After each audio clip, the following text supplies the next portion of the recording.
All right, I had to get a new TV. Oh? Why did you have to get a new TV? What, did the other one break? My family forced me to get a new TV. On account of what? So, this is my old LG C7 OLED that we've had for, since 2017 when it came out. Throughout COVID, we played a lot of Minecraft on this TV. And so it has, for 5 years, had the Minecraft Hearts HUD burned into the bottom corner of it or so. And so, every time there's like a gray scene, you see like this outline of this row of hearts and a few other things. Well, anyway, so, that burn-in area has shifted into greater intensity, I would say, over time. And then what ultimately has driven my family crazy recently is that in the middle of the screen now, it started to develop what appears to be a large green splotch, which is that just like maybe like the blue subpixels wearing out or something? That just might be something breaking. Like you're not watching something that has a big splotch there, right? Well, it isn't pure green pixels. It's like the hue is shifting green for the content being displayed in the middle of the TV. Yeah, that sounds like something different than regular OLED. It's like the green subpixels tend to wear out and become apparent that they're wearing out faster, but I don't understand the blotch. That doesn't make any sense to me. Yeah, and so it had grown into about the middle 30% of the TV, where like everything that was being watched on it was like, just slowly turning green and yellow, and it was just getting really ugly and like very distracting. Yeah, it's time for new TV. Yeah, so it's like, all right. So my family was finally like, can we please get a new TV? So Black Friday took advantage, got the LG G5 to replace it. Did you get it yet? I did. It came last night. I got it. I set it up today, and immediately ran into a solvable problem, but a problem nonetheless. Looking through the box, I'm like, where's the feet?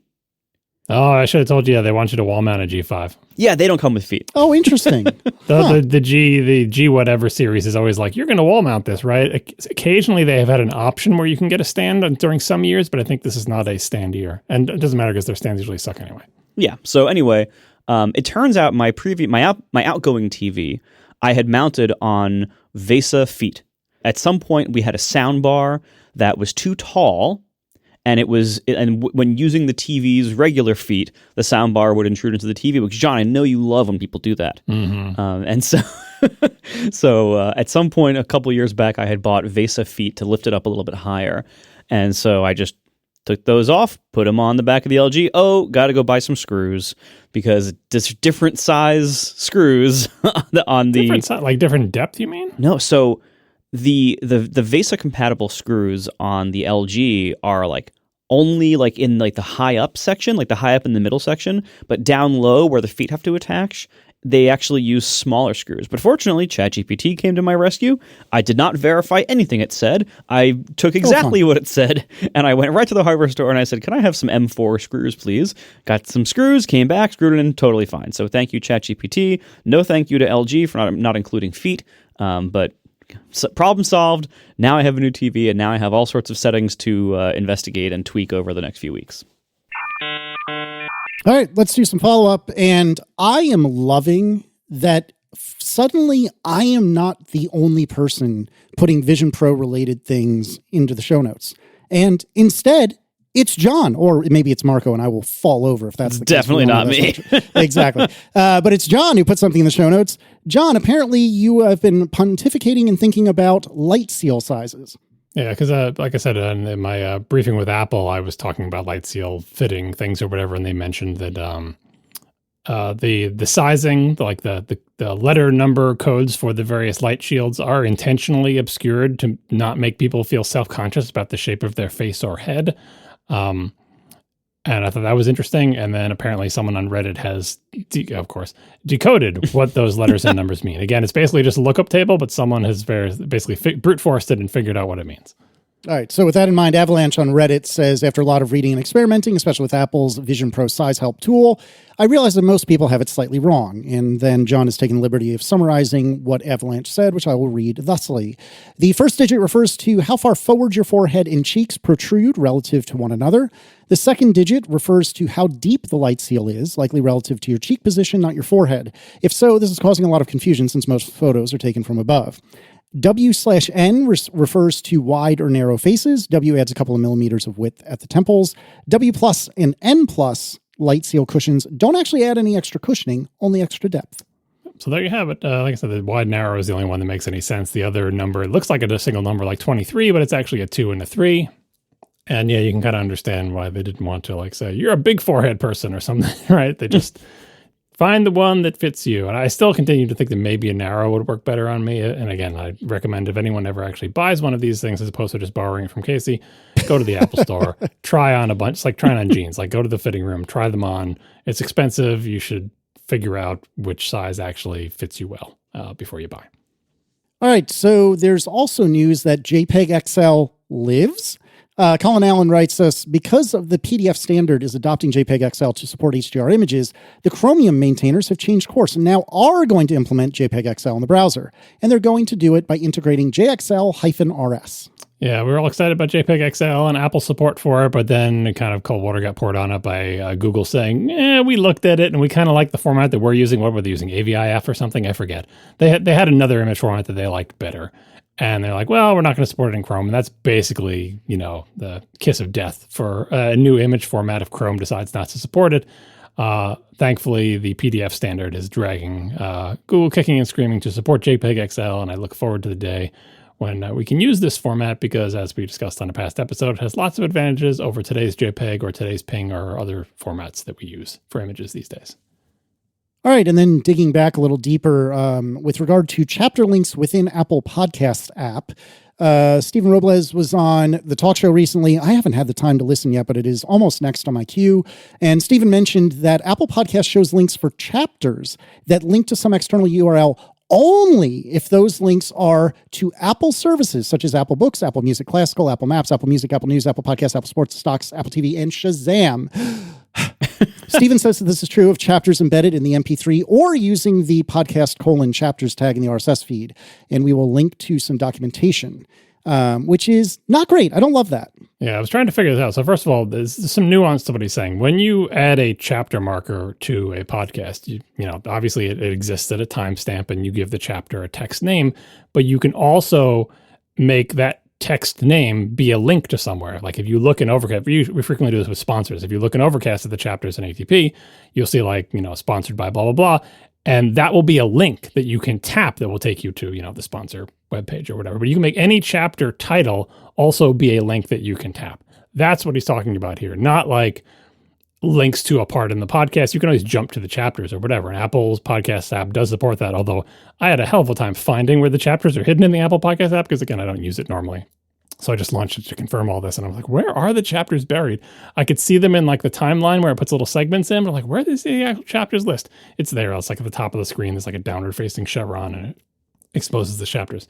Anyway, I loaded up one of our episodes that I know has links in some of the chapter names because I can see them in Overcast. And sure enough, those links were entirely invisible, not shown at all in Apple Podcasts. Now, I haven't confirmed the other side of this, although I trust Stephen Robles to get this right. If we ever have linked to an Apple property, would it then show the link? I haven't seen that myself, but Stephen says he has seen it. And this seems just terrible. Why do this? But whose terrible idea is this? If you're going to support chapters, support all the features that chapters support. And if so, maybe they didn't support links at all. That would be bad, but at least it would be consistent and uniform. But to say, we're going to support links in chapter titles, but only if they link to some Apple stuff. And that is some terrible, Microsoft or modern day Apple App Store BS. And you may be thinking, well, they're just looking out for our security, which is the thing that Apple always says when they don't want to provide third parties the ability to do something they can do. Because, you could put malicious links in podcast chapter links, and we don't want people tapping on those and going somewhere. And it's just a fun coincidence that there was a story in the news recently about the Apple Podcast app that could be enabling malicious content delivery. And how? By weird links inside the title. I don't know. Okay, you got to read this because it's really confusing. I didn't actually confirm this one manually for what I hope are obvious reasons, but it's really weird. So reading from Mac Rumors, which I think most of their information is based on 404 Media, security researchers have identified suspicious activity in Apple's podcast app that could be used to deliver malicious content to users based on a report by 404 Media's Joseph Cox. Cox's report describes some odd experiences with the podcast app that certainly suggests something untoward is going on across both iOS and macOS versions. He says that over recent months, the app has automatically launched and displayed unusual podcasts without his input. On Mac and iPhone, the app has opened religion, spirituality, and education podcasts for no apparent reason, in some cases even launching themselves the moment Cox unlocked his device. The podcasts in question often feature strange titles containing code fragments, URLs, and in some cases, attempts at cross-site scripting attacks. So the idea that it's like, okay, we don't want to show arbitrary links. We only want to show links to Apple properties because there would never be any problems with Apple podcasts and links. And lo and behold, a story specifically about weird links. Now, maybe you could say this is confirming. Say, this is what Apple's trying to protect you from. Well, it's clear that Apple is not doing a good job of protecting us from this already. I don't think the biggest danger to, again, like, what are they going to do? Change Safari so you can only link to Apple properties? So we don't want people going to a web page. There could be links to anywhere on that web page. We can't allow that. Apple, please. If you're going to support chapter links, just support them all. Don't do like URL detection and say, we would show this link, but it's not a link to Apple Books or Apple Music Classical or Maps or Music or News or Apple Podcasts or Shazam or Apple TV or stuff. Like the amount of work it requires to implement that is just, what a terrible policy. I mean, again, we're all mostly isolated from the Apple podcast, as in the app world here, because we're Overcast users, and most of our listeners are as well. Apple Podcast has improved tremendously in recent years due to what we presume to be competition from Spotify and other companies, but this chapter's implementation is not great. Overcast has supported links since day one, and chapter links since day one that it supported chapters, which was pretty early. I think it was a first-year feature. And I've never heard of this being used in a way that would suggest that these are somehow any more dangerous than the web, which, we know how to deal with that. And what these links are links to web pages. Like, they open up in the browser or in the in-app browser. So, like, I'm not entirely sure why there would be any kind of like meaningful security angle to restricting the links in the podcast app. I do see, though, like, I think what they're trying to do with the linking to Apple properties thing, that seems like they're working on, they mentioned this in the automatic chapterization thing from about a month ago. They mentioned that, like, they will start detecting when people are talking about another podcast, and they will automatically put in like a chapter link to Apple Podcasts to that podcast. So it sounds like maybe something that's made for, like, cross promotion, which, again, actually, I had this idea for Overcast at the very beginning. And ever since the very beginning, Overcast has maintained a database index on certain like variations and normalizations of podcast page and episode URLs, figuring that like at some point maybe I would add this feature, but it just honestly it never came up. Like, no one ever has asked for this, and there's been a million things that have been more important than that, so I've never really gotten to it. But it seems like it's part of the same effort by Apple of like they're trying to add cross-promotion, abilities to both transcripts and to, chapter links. I assume that there's some kind of big publishers like pushing them to do this, but I haven't heard of anybody actually like trying to support this on the publishing side. So I don't know. We'll see how it turns out. It also seems like if Apple is hoping for people to manually put in links to Apple properties only as their only chapter link, that seems optimistic in the current environment.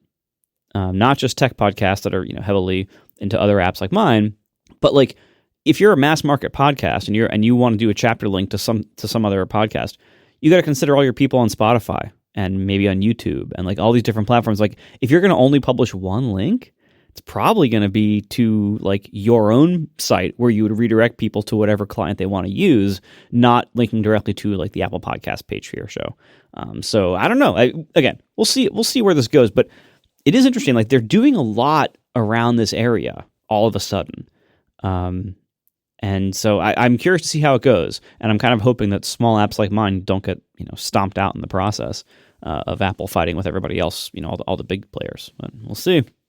Yeah, I was talking to Stephen about this on Mastodon to trying to confirm it, because it was like, do you have documentation on this? Is this just something you experience? And we'll link to the Apple Docs, the link that he gave me. And if you read it, like, it doesn't really take great pains to point out. It's like, here's where you can put, links to timed links, they called them or whatever. And you can do them in the RSS feed with the podcast chapter tag. You can embed them in the ID3 tag, although they don't mention that, but Stephen confirmed this also happens to the ones embedded in the MP3. You can put them in the episode description with timestamps and all this stuff, right? And they do say when you provide links to in your episodes to Apple services, we'll link them, right? But it doesn't say if you provide links that are not to Apple services, we won't link them. Like it's all very sunny and like, look at this great stuff you can do. And it just seems bizarre to me that they would do this sort of self-serving only links to Apple properties thing and sort of weaselly hide from it by not straight out saying that's what they're doing. And I would imagine that most of the links that people want to put on chapter things are links to the thing they're talking about in that chapter, whatever that is. Presumably it's like some web, you're talking about a story in the New York Times, you're talking about a website, you're talking like whatever the thing, And then also on any chapter that is a sponsor for people who do chapters for sponsors, surely you want your like link to that sponsor that lets the people know you heard about it on whatever. Like very often you have those links. How many times is someone going to make a chapter link and link to an Apple property? Unless you're a podcast that talks about shows on Apple TV. Like, you mentioned, linking to Apple things when they're, another podcast. Would you link to Apple Podcasts? I actually think that's maybe something you would do because the Apple Podcast app is actually pretty popular.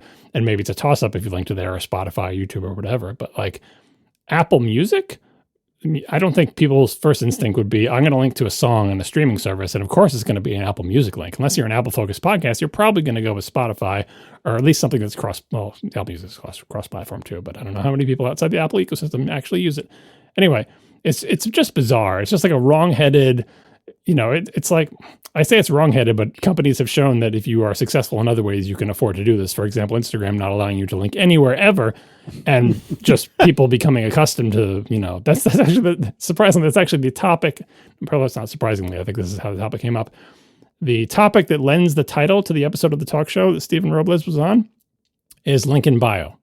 That phrase that young children know, but that old people think is like the worst thing ever. The idea that someone would have an online service that essentially forbids links anywhere, and all these insane workarounds of having like a landing page and these companies that will bank your landing page for you. So if they want to see the thing you're talking about on Instagram, link in bio, which means go to the bio for the account that put this thing in. And then we have a link to a page that shows the actual links to our last 27 posts. And it's just insanity. Like, and if they're worried about security, if they're worried about like this bug seems like maybe people are putting like a weird URL schemes in there that launch apps and stuff like that, just only allow HTTP and HTTPS, right? This is a solvable problem.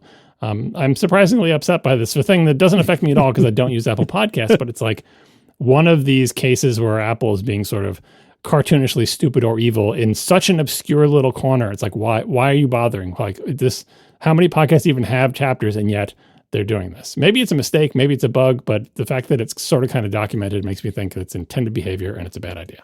I don't think it's them trying to like being evil, or I think it's them being a little naive or maybe optimistic. I don't see like, I just like publishers are like don't use chapters at all, and they never have like in large quantities. And in the world right now of DAI, with injecting podcasts with ads at download time by all these ad providers that everyone's using, and like in this world, the idea of adding more metadata into the podcast that is timestamp specific just doesn't happen.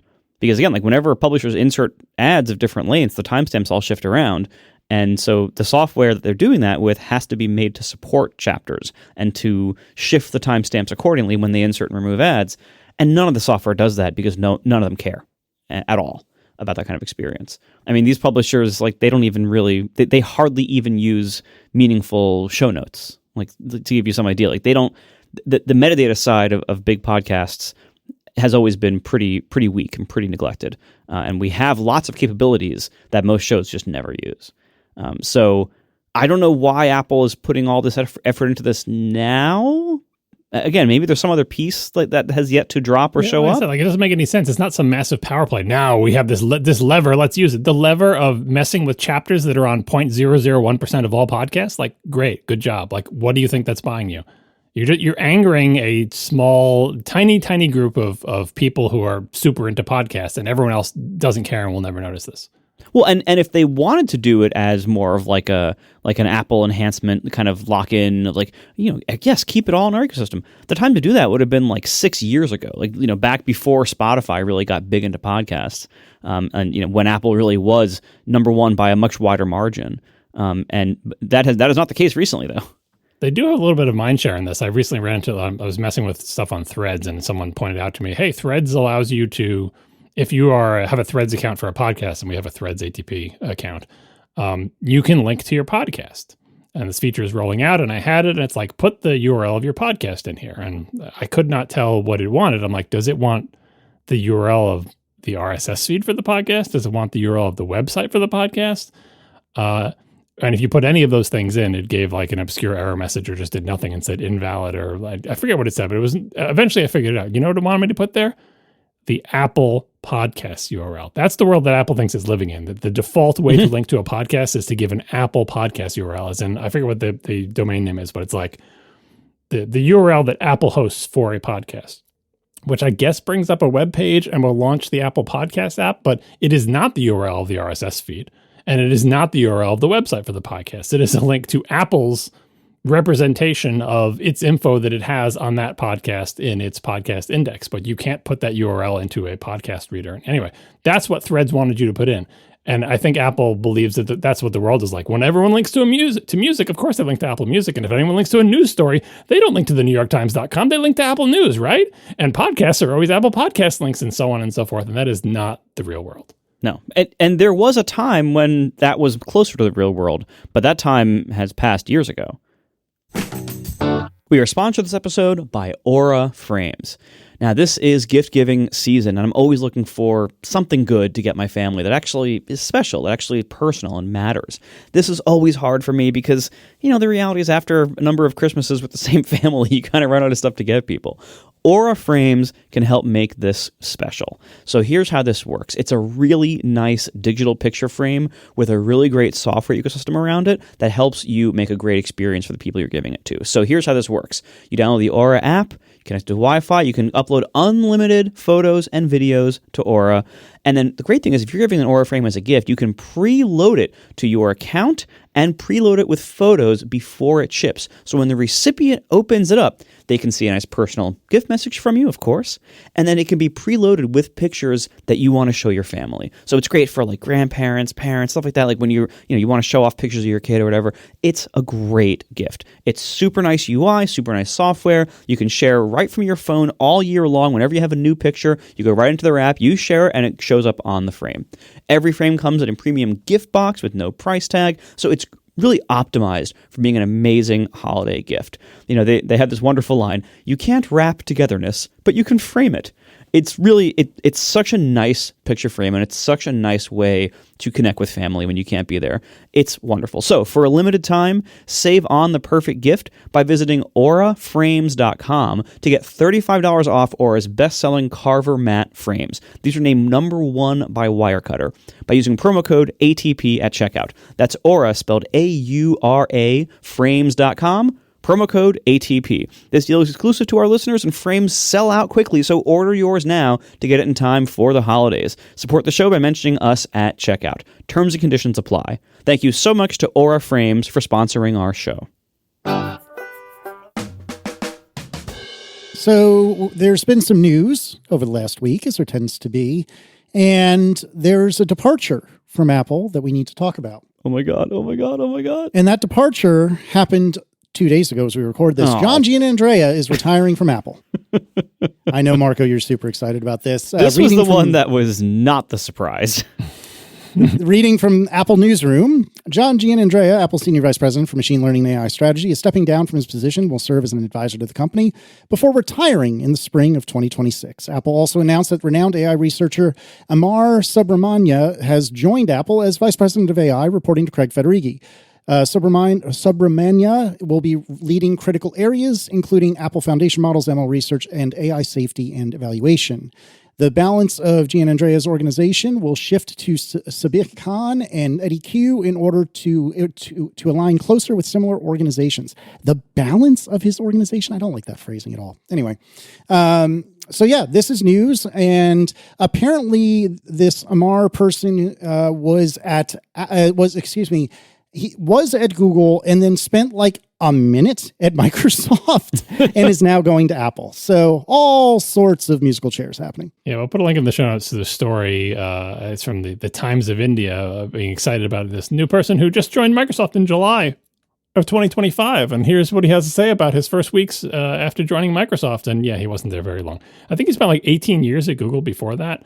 So it's difficult to get a read on what's going on here, but it's important to note that JG's like portfolio of stuff, first of all, was already cut down after the reorg, after the whole, Siri Apple Intelligence disaster.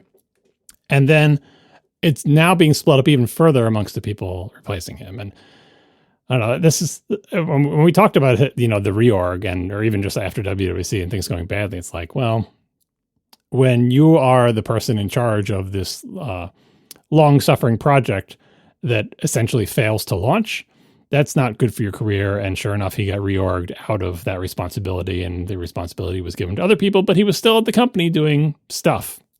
And it's in the world we live in, if you are high enough up in a company, an important enough person, maybe you appear on stage, maybe you're on like a leadership page, maybe you're a vice president or a senior vice president. If you're an important person at a company and you get all sorts of fancy stock options and a huge salary and a signing bonus, and they poach you from Google, and you're a big, important person. When you do not do well at your job, you essentially get rewarded. Like you get to leave with dignity. Tim Cook says great things about you. We love what you did for the company. Thank you for all your service. If you're lucky enough to be a CEO, maybe you get a golden parachute on your way out the door. You get a couple $1,000,000 just for whatever. And it's like, well, wait a second. If you succeeded, okay, maybe the higher ups get, their success, they get the spoils. But if you don't do well, not that I'm saying he failed entirely, but if you have a high profile failure to do essentially the thing you were hired to do, if you were a lower level employee, you would not expect the CEO to have put out a press release that says, "We loved everything you did. Thanks for all the help you gave." It's just mind boggling. And I feel like that's an unhealthy part of the corporate world, is that when you reach a certain level, you're too big to fail. No matter what happens, they always say nice things about you, and you always get money and you get a cushy landing. And it should be the opposite. Like when you have all that money and all those stock options and you're a bazillionaire and you get all this money to come to Apple and you fail at your job, the consequences should be more severe, not less, because you were given much, and much was expected of you, and you still have all the stuff that was given.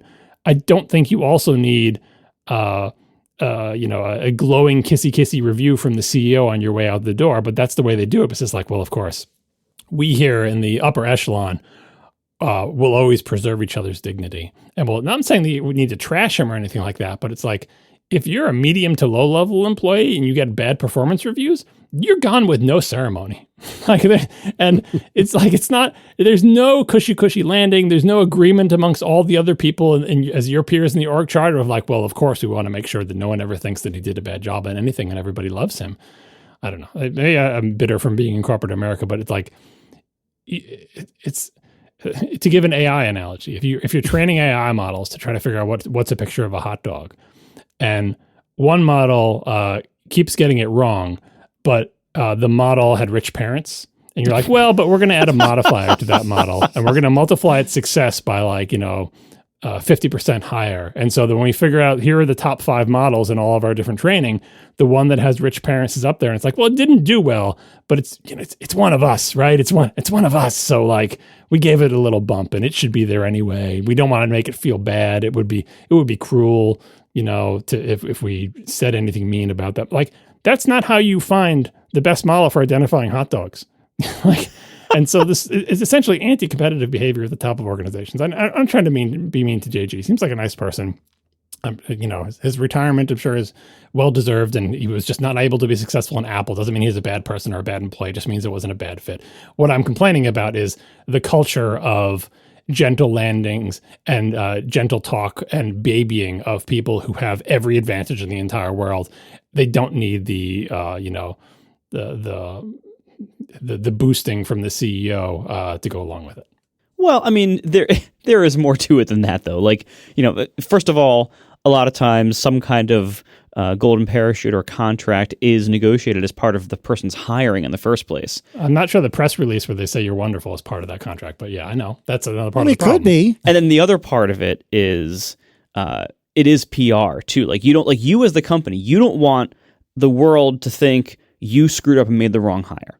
So, and you don't want the world to think that you caused this person to fail or this person couldn't succeed in your company. So it is in everyone's best interest that when you have somebody who's high up enough that it's like press worthy when they leave or get fired, it's in all of their best interests for the company to be like, we're going to smooth out this PR. We're going to make this seem like this amicable transition. And we thank this person very much for their service. And here's part of their very soft, slow exit out of the company. Like, it's all about softening the PR as well. Because you wouldn't want the story to be Apple fires this AI guy, and we don't know if he was fired, but you wouldn't want the story to be like Apple fires an executive that they hired away from Google for a while because his division wasn't doing what they wanted or whatever. Like, that's a bad story, not only on him but on Apple. Also, maybe like at this level, maybe the person could even like sue the company for disparagement or something. Like, there's all these, like, when you get to that level. Yeah. I'm not saying you have to trash them. I just don't think it needs to be that soft. And the idea that like it's a PR, like, everybody knew as soon as the reorg was done, like even when the way they phrased the reorg, no one's fooled by this, especially people in the business world. They're like, well, this guy didn't perform what he was supposed to be doing, and so he got reorged out of that responsibility.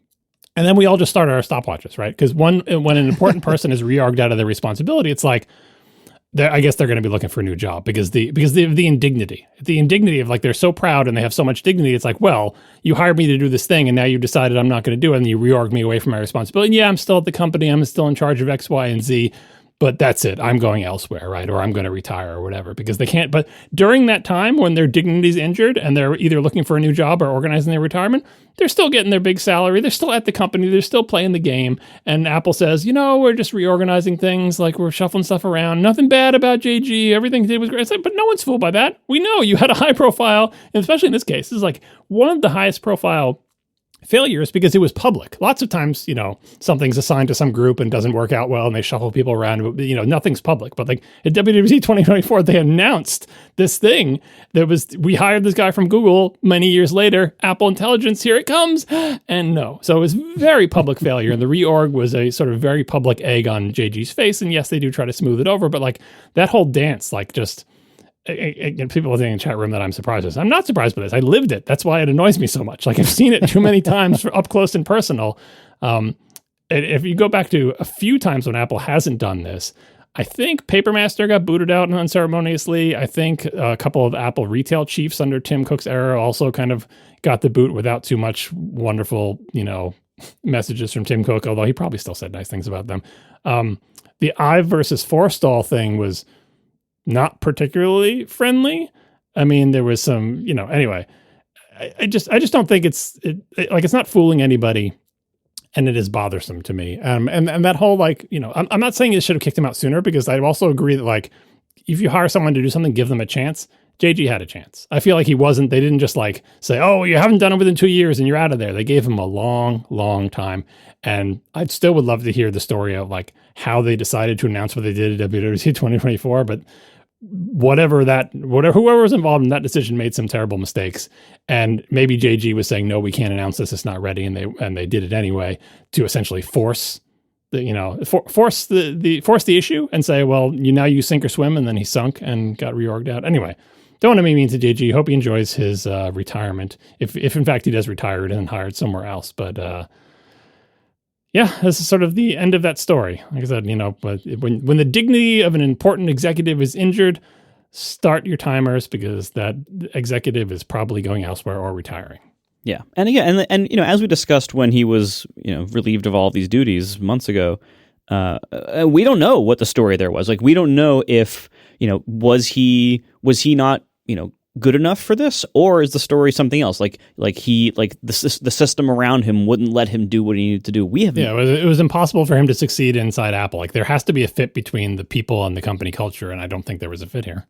Yeah, exactly. And ultimately what you have to do is look at results. And the results were like his division, when he was leading it, didn't produce good output. That's it. Even when they announced, like that makes me think that he had like enemies within the company. Said, we're going to announce this anyway because this is the only way we're ever going to force him out, because otherwise Tim just lets them keep going and going and going. So we're going to announce Apple Intelligence, and then when it inevitably sinks, we'll point the finger at him. I'm not saying that's what happened, but like that is one plausible theory from the outside, because it's like, why announce what you don't have? And we know how that turned out over the subsequent years.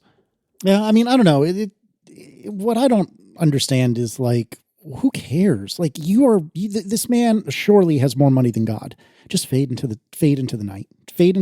Well, it's not no. I mean, when you're like, a successful person in your career, like that, yeah, you might have enough money, but like you want to do the work. Like, somebody like John Giannandrea, like he's a very accomplished, expert in his field. Like I'm sure he wants to keep doing the work. It isn't about like, oh, I want to keep working just to make another couple $1,000,000.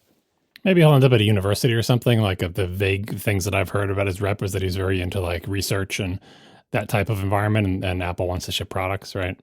So I could see him at a university, or he could just retire, enjoy your money. Or OpenAI. Like, you could see a lot of the new AI companies would, if he has all of this like, academic and theoretical talent, there's still a huge market for that out there in the job world. We are sponsored this episode by Squarespace, the all-in-one website platform for entrepreneurs to stand out and succeed online. Whether you're just starting out or managing a growing brand, Squarespace makes it easy to create a beautiful website so you can engage with your audience and sell anything from your products to your content to your time, all in one place and all on your terms.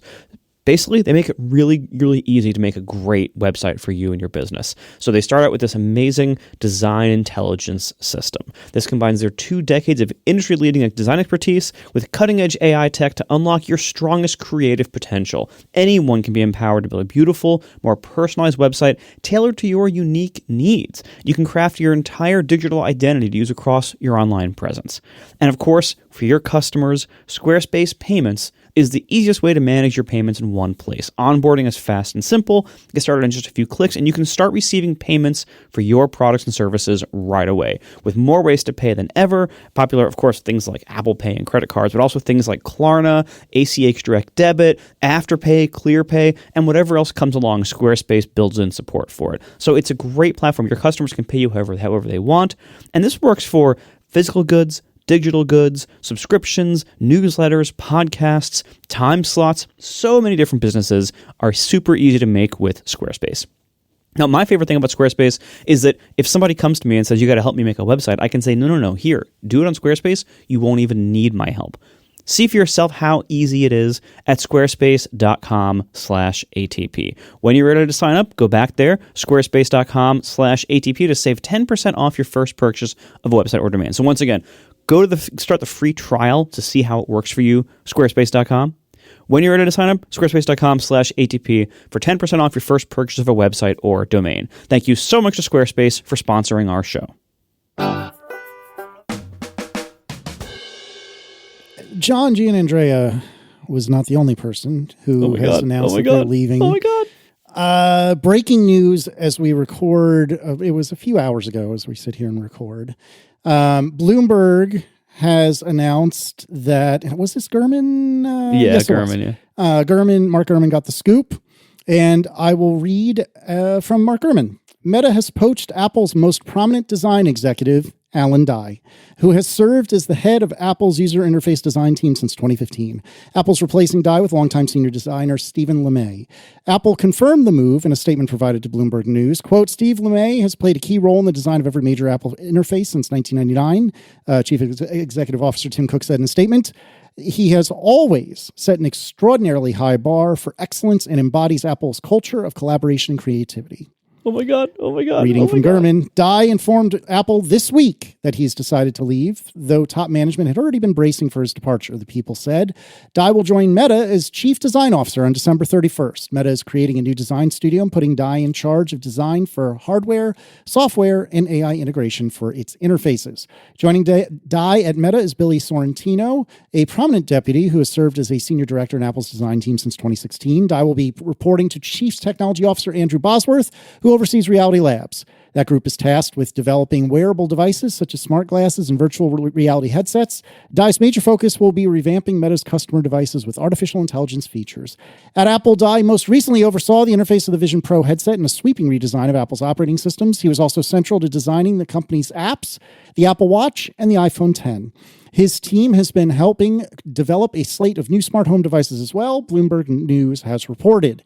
The turnover is expected to continue with many of the remaining top leaders, including Cook, nearing typical retirement ages. Johnny Srouji, Apple's Silicon chief, and Lisa Jackson's Apple's head of government environmental initiatives have both been evaluating their features at the company, Bloomberg has reported. Marco, I know you don't have too much to say about this. So, John, any thoughts?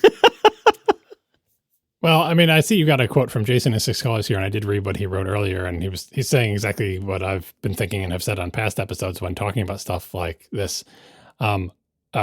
Perhaps more so than Marco, I've always been reticent to assign blame to particular individuals for Apple decisions that I don't agree with, because who knows what goes on inside the company. There are two angles in this, both of which Jason mentioned in his article that we'll link. One is, well, okay, so you don't know what's happening inside the company, but you do know who's responsible for it according to Apple's org chart. And so even if it's not Johnny Ive or Alan Dye or whatever personally doing the thing you disagree with, if they're in charge of all user interface design and you see a bunch of user interface design from Apple that you don't like, it's fair to say, even though you didn't do this person, like the coach doesn't play on the team, but they're in the end responsible for the performance of the team. And the second thing is, when Apple brings out Alan Dye and has him stand in front of a table of little clear pieces of plastic and try to explain why his terrible interface is good, yeah, I'm going to blame Alan Dye. Because did they force him out there to explain or try to explain or fail to explain? Like, he is literally the face of the specific thing that I don't like.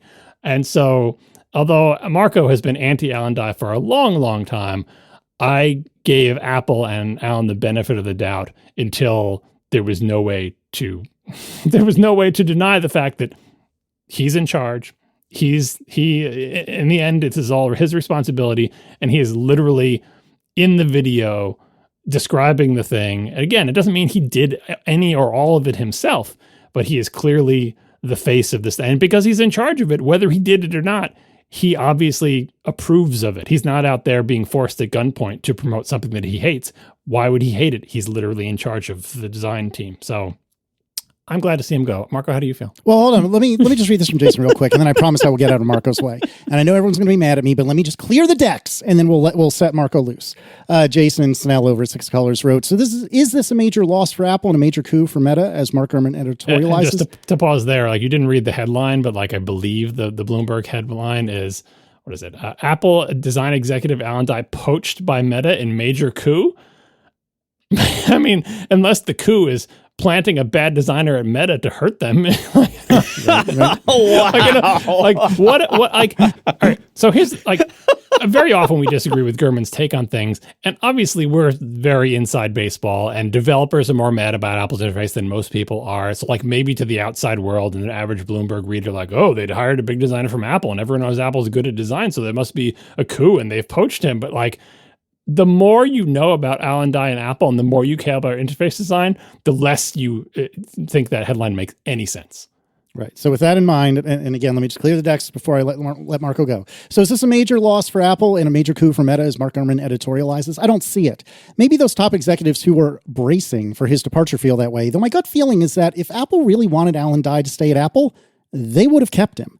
I think it's more likely that in the wake of Jeff Williams retiring as COO, other changes are afoot at Apple, and perhaps Dye felt it was the right time to leave. Certainly being offered what must have been a truckload of money by Mark Zuckerberg couldn't hurt things. What I'm saying is, sometimes when you're bracing for a departure of a senior employee, you're doing it because they think they're more valuable than you think they are. Sick burn. I don't know if that happened in this case. Change is hard, and it's natural for people, including Apple executives, to want to keep the band together as long as possible. But in the end, I think Alan Dye's departure is a major coup for Apple. And let me tell you, I don't know Alan Dye for nothing. I think it's probably a good thing that he's leaving, but I was looking at Instagram shortly before we started recording, and let me tell you, this man sniffs his own farts and loves it, because sure enough, on his Insta stories is the following, quote, I think if you do something and it turns out pretty good, then you should do something else wonderful. Not dwell on it for too long. Just figure out what's next, Steve Jobs. Oh, he does not deserve to use that quote. That is on his Insta stories. Well, so here's the thing about Alan Dye. There was an interview with him that I didn't want to pull out one after the liquid glass thing where he was, I forget who he was interviewed with, maybe it was The Verge or something, but he was basically saying like that he feels like he has imposter syndrome and he's afraid everyone's just going to find out that he has no idea what he's doing, which seemed just so on the nose. And I didn't put it on the show because like... Yeah, I saw that. That was because that was what, from a couple of years ago, right?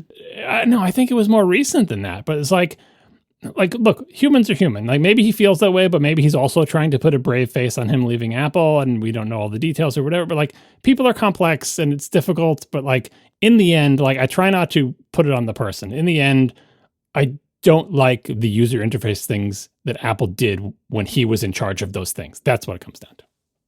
All right, Marco, thank you for being patient. How do you feel? I'm so happy for all parties involved.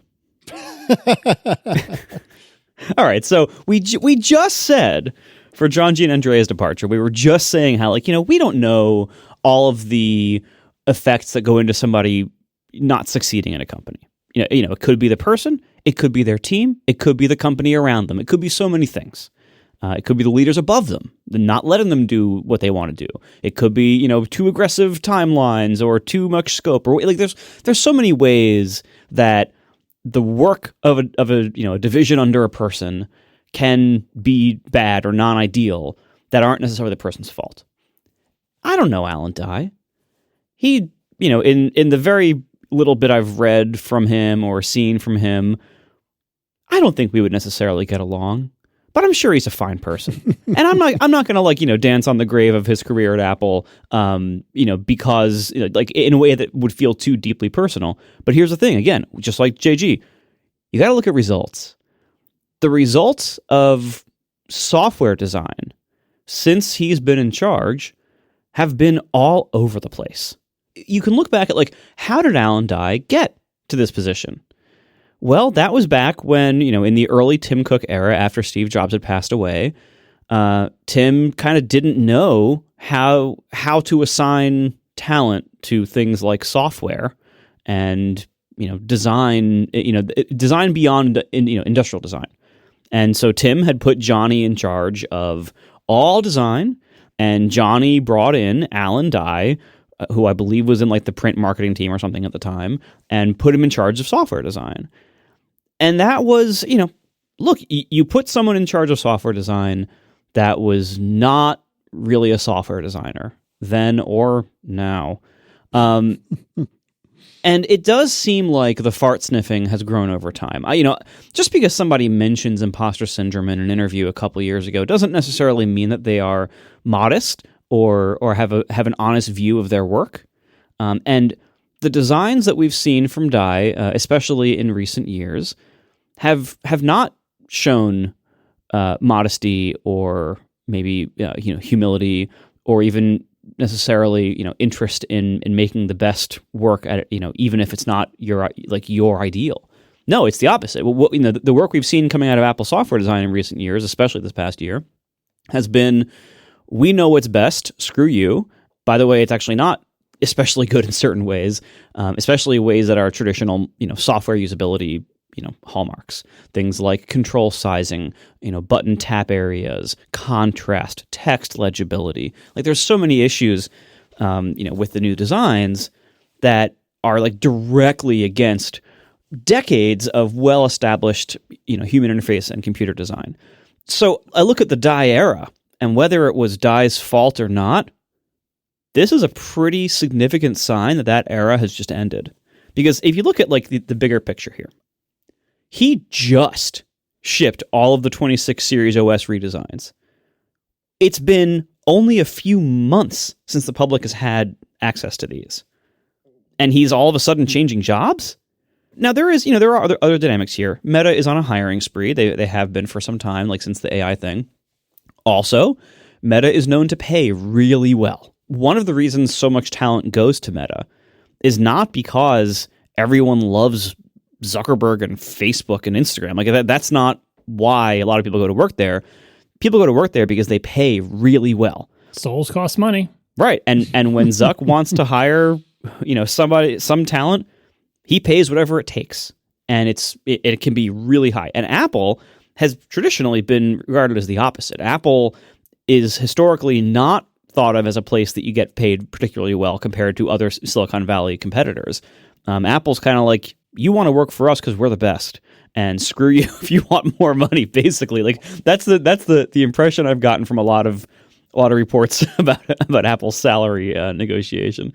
Yeah, to be clear, just to jump in here, from what I understand, people who work at Apple still make a hilarious amount of money. Oh yeah, it's great money. But compared to what Meta would pay. Exactly. Yeah. Or even Google or Netflix or any of the other local And this is before we even start talking about the like athlete salaries that we discussed on a past episode. Just regular person salaries. Apple is always trying to kind of be like average or in the middle, and Meta is a little bit higher. But for people at this level, at Dai's level, then I feel like we're getting into the whole, athlete salary, tens, hundreds of millions of dollars, ridiculous stuff like that.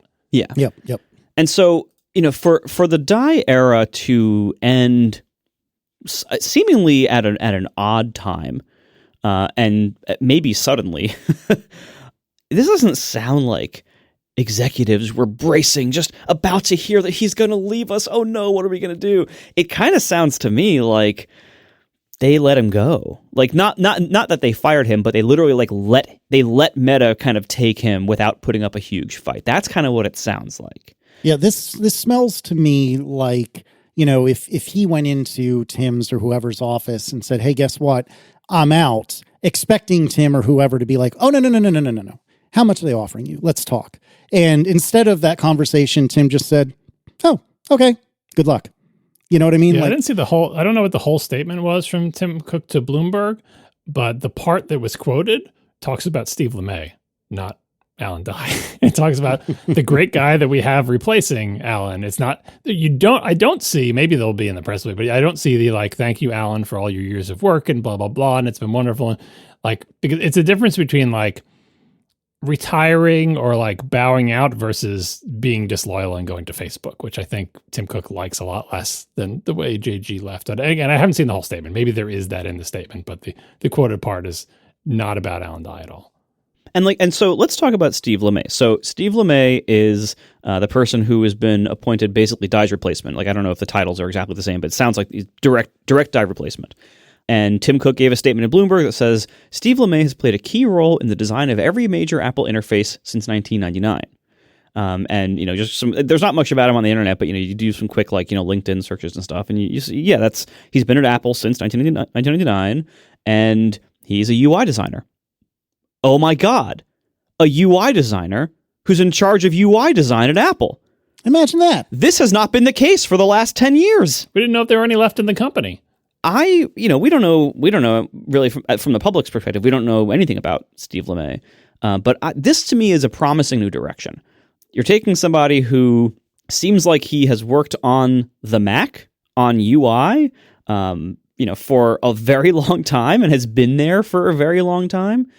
Maybe this is just me being sensitive in these areas. One of the things that kind of rubs me the wrong way is that I love two things that historically a lot of people have not loved: podcasts and computers. And even, we saw this early on in podcasts. We saw that there were, and still, to this day, this kind of thing remains, but, there were a lot more in the past of startups or products, general comments from the industry of well, you don't want to listen to podcasts, right? So here's some products so you don't have to. And there was kind of this kind of assumption baked into a lot of discourse out there from the general public for a long time. Less so now, but for a long time of podcasts, God, those are terrible. Why do you want to listen to podcasts? And kind of assuming of course everyone agrees with that. And that same common attitude has been levied at computers for all of computing. And some of that, for a lot of people that is deserved. For a lot of people, computers are kind of their enemy. They've been, hard to use, or they fight them, or they represent their work, or, whatever it is. Lots of reasons for that. But what started being really scary and discomforting and discouraging to me over the years has been that it seems like Apple was taken over by people who didn't like computers either. It seems like, Steve Jobs loved computers. Clearly, for his entire life, it was very, very obvious. He freaking loved computers and understood how to make great computers. Didn't succeed 100% of the time, but loved computers nonetheless and had a really good track record. And then Tim Cook took over, and Tim Cook does not care about computers. You could tell. Like, it's been very obvious. Like, Tim Cook could not give less of a crap about computers. And it showed. And Johnny Ive always seemed like he was kind of in that ballpark too, of like, he loves design, like industrial physical design. Johnny Ive is very good at physical design, but it seems like a lot of Johnny's products, especially the unedited late Johnny era, seem like computers designed by people who hate computers and who assume everyone else hates computers too. And you want as little computer as possible. Why do you want capabilities and ports and stuff? Why do you want battery life? You want to just have this computer that's like nothing because you hate computers. And Alan Dye, his era of software design leadership has seemed like that, bringing that same attitude to software. Like, especially on the Mac, where he really seemed like he never even bothered to try to understand the Mac. The design of computer interfaces under Alan Dye was, don't you hate all the things your computer can do? Don't you want to just get rid of them? Just hide them. Just get all this clutter out of the way. Get all of these tools and operations you can do on things, all the things that you can use your computer for besides just idly looking at content. Just get it all out of it. Just get rid of clean this up. All these dirty features and functions and things you can do to produce or edit or enjoy something. Get all that out of the way. Instead, look at me with my shiny glass over top of your content, fading and blurring and warping and blue. Look at me. We're getting out of the way of your content, but look at the interface. Like, we don't like what computers have done. We don't like the way things are done. We don't like making good interfaces. We like making no interface.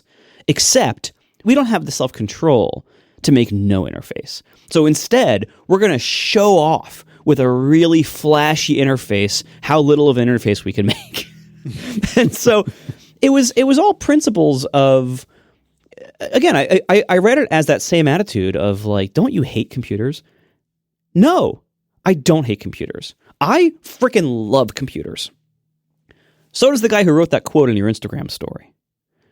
And to love computers and to watch the company that makes the best computers be taken over by people who didn't seem like they loved computers as much as you is a really hard thing to get through without getting cynical and discouraged and kind of thinking like, God, I guess we're not going to, like, at some point this is going to stop being the best computer company and then there won't be one left. And so maybe I'm reading way too much into all of this. It wouldn't be the first time in my life, but I find this encouraging that in a relatively short span, it seems like we are surprisingly close, maybe, to the end of the Tim Cook era at Apple, which is a big deal.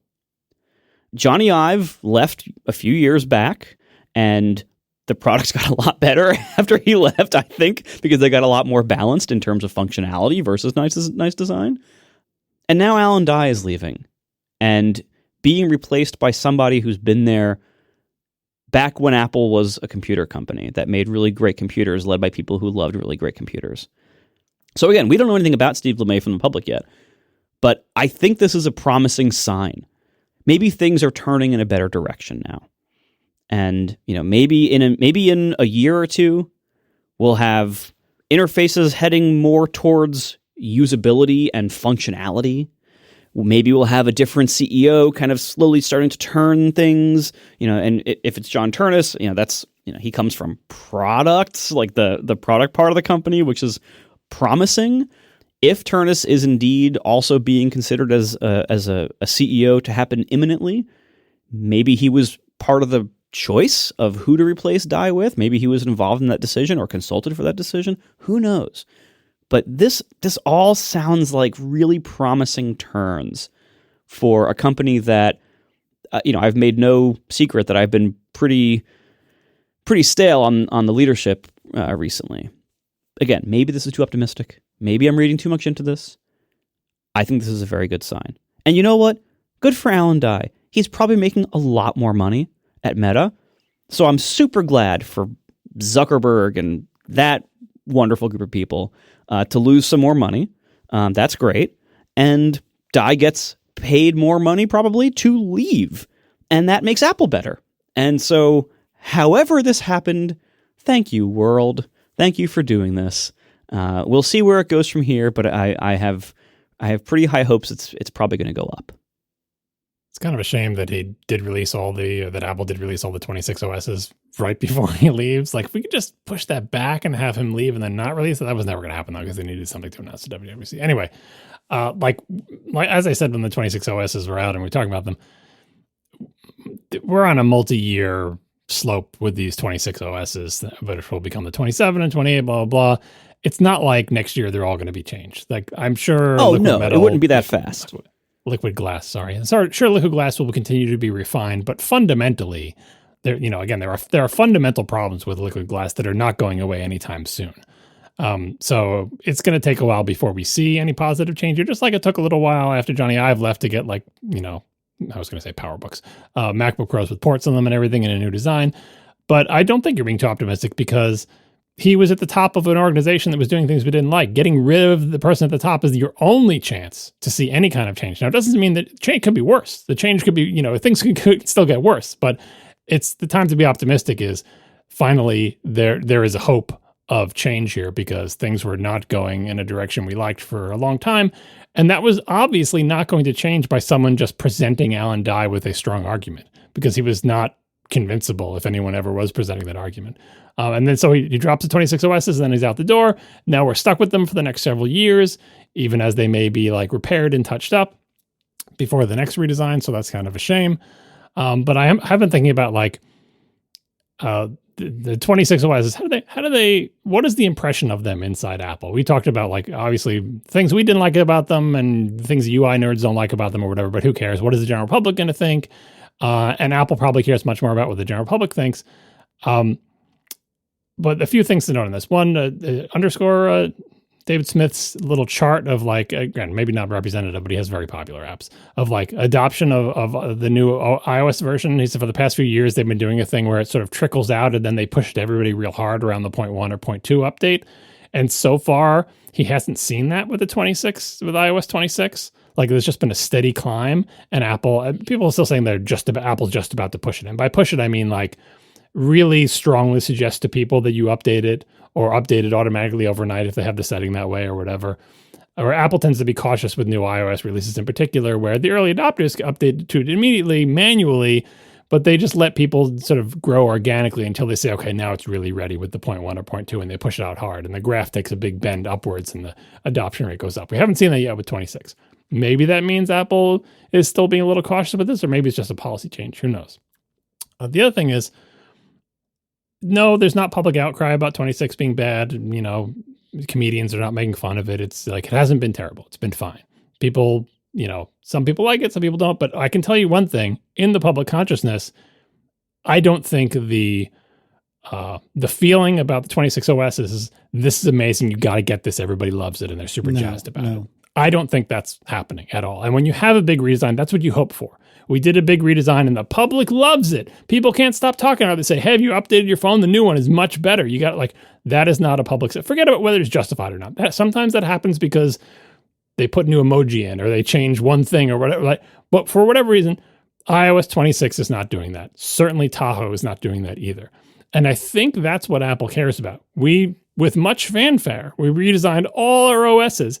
And what they want to see happen, they don't forget about the nerds or whatever. What they want to see happen is, I want there to be stories in publications or whatever. I want to hear word on the street is that everybody loves the comprehensive new OS design.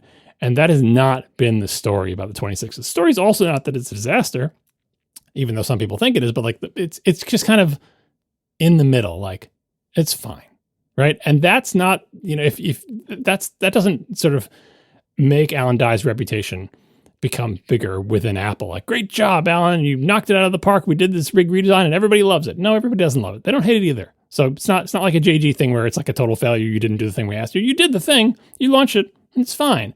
But it's not great. And then the final factor, which I'm just speculating about, is surely somewhere within Apple, there are lots of people who are computer nerds who care about user interface design who hate everything that we hate about it, right? Absolutely. Because that's where those people land. I'm not saying we're like we are a tiny minority, but where is this tiny minority likely to work? At Apple, because those are the people who love Apple and care about user interface design. Now, not all employees, and probably not even most, but just like the old cranky ones. Maybe like Steve LeMay. There is always pressure inside Apple. Anything you hear someone complain about Apple in the outside world, there are people inside Apple also having that complaint. Now, maybe they're not empowered to do anything about it, but that exists. And I feel like the people inside Apple who are cranky about things that Apple are doing, they can just be cranky for years and people can just ignore them. But I think it's impossible to not know that sentiment exists inside Apple. So the 26 OSs come out. They're not a disaster, but they're not a home run. And there are cranky old people inside Apple grumbly about it. And they've been grumbling probably the whole time about it, the whole time anyone has known about it. That is not a formula for great job, Alan, from looking forward to what you do next. It's kind of a situation where, Meta drops a bucket of money in his head, but Alan must be thinking, I did this great thing. Why aren't I getting an attaboy from Tim Cook? Why isn't everyone saying they love me? And why do I hear whispers in the hallways about these cranky old people who don't like what I'm doing?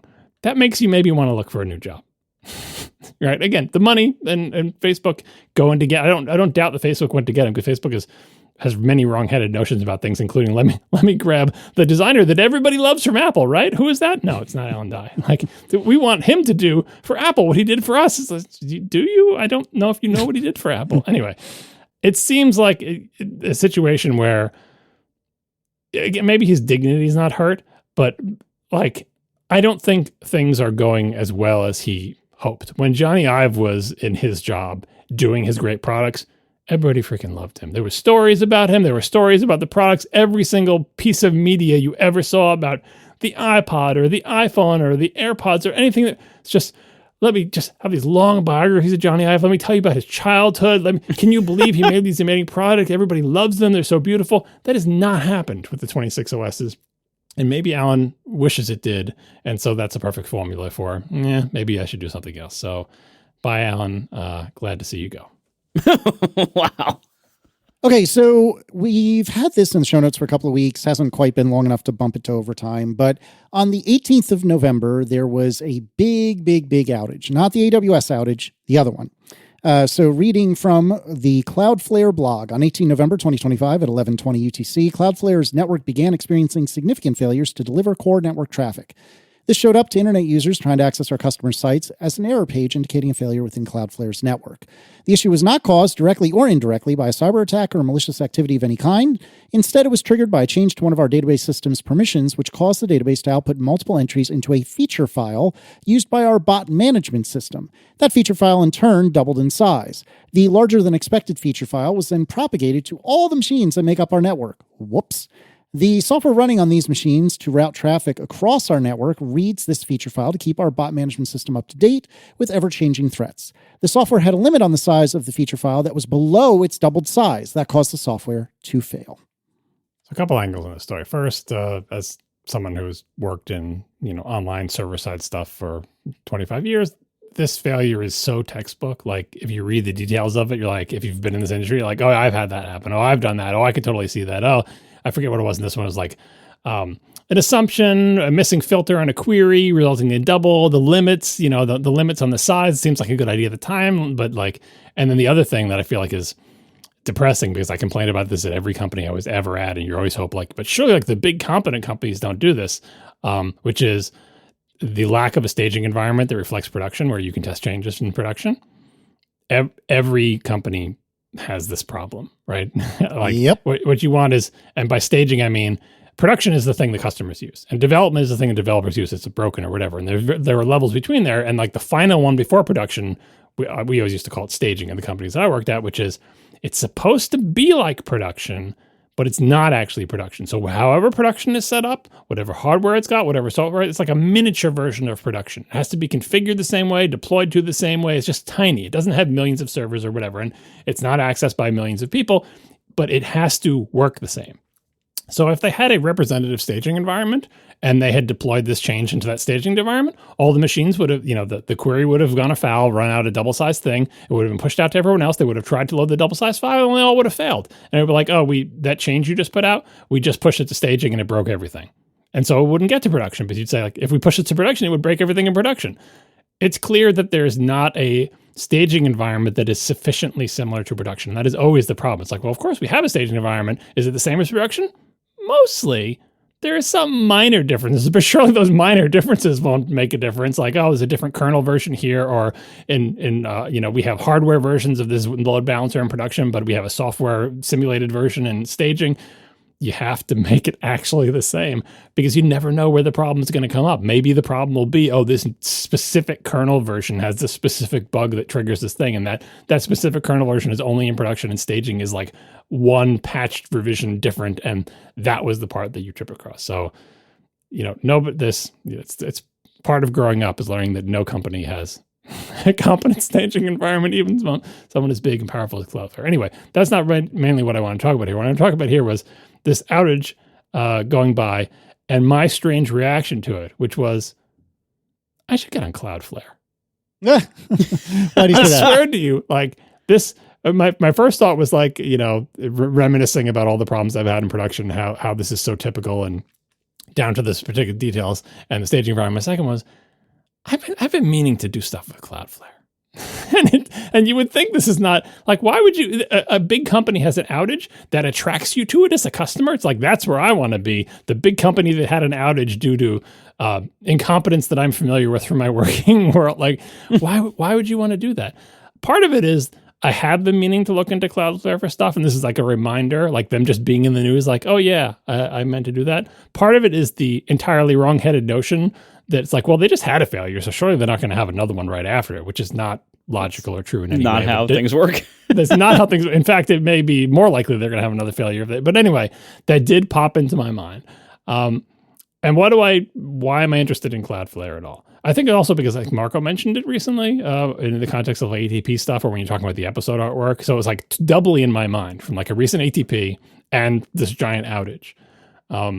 And the reason I wanted to use it is I have, my personal website on an incredibly inexpensive, crappy shared hosting service that's ancient that I really should move off of, but I never want to get around to it because it's just like such a hassle. And it's like, it works fine. I have a static website. There's nothing on it. It's just a bunch of text and images. Like it's not exciting in any way.